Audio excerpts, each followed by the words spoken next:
తల్లిదండ్రులందరినీ ఇక్కడికి పంపించండి. తల్లిదండ్రులు తమ్ముడు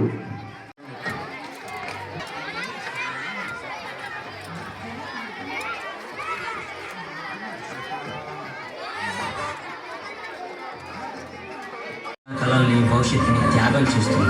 ప్రతి మగాడి విజయం వెనక ఒక ఆడది ఉంటుంది అంటారు. వెనకలేదు, వెనకబడే ఉంది. మనం కింద పడితే అమ్మా అంటాం. అలాంటి స్త్రీని పడేస్తూనే ఉన్నాం, అగాధాల్లోకి పడేస్తూనే ఉన్నాం. ప్రపంచం ఎన్ని సంఖ్యలు వేసినా తన ప్రపంచంలో తాను స్వేచ్ఛగా ఎగిరే పక్షే స్త్రీ. దయచేసి పంజరంలో బంధించకండి. అవును, మగవాళ్ళు గొప్పవాళ్ళే, కానీ స్త్రీని గౌరవించడంలోనే ఆ గొప్పతనం ఉంటుంది. Please respect women.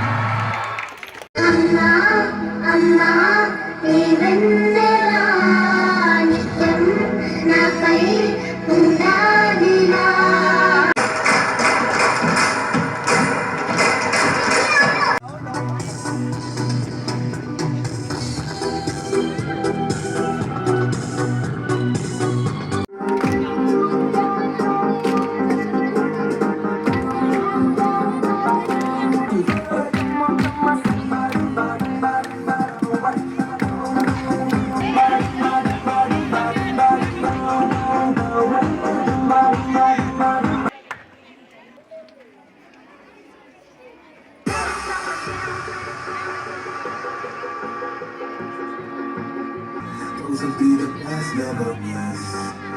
I just wanna let it go for the night. మంచి లక్షణాలు నేర్చుకుంటే, ముఖ్యంగా ఇక్కడ ఈ స్కూల్లో నేను గమనించింది ఏంటంటే, ఇది ఒక క్రిస్టియన్ స్కూల్ అయినప్పటికీ ఇక్కడ హిందూ పిల్లలు చదువుతూ ఉన్నారు. ఇక్కడ ఎలాంటి ఖచ్చితంగా మా దేవుణ్ణి పూజించాలని ఇంకోటి అలాంటి ఇబ్బంది లేదు మీకు. అందరూ సార్ కూడా ఇప్పుడే చెప్పినాడు, మీరు చర్చికి పోవచ్చు, లేకుంటే దేవాలయానికి పోవచ్చు, లేకుంటే మసీదుకి పోవచ్చు. ఎక్కడ పోయినా దేవుడు ఒకరే. ఎవరి కాన్సెప్ట్ వాళ్ళది, ఎవరి మతం వాళ్ళది, ఎవరి దేవుని వాళ్ళ ఇష్టం కొలవాల్సినటువంటి ఎవరి దేవుని వాళ్ళు కొలుచుకోవచ్చు. ఎలాంటి రిస్ట్రిక్షన్స్ లేవు.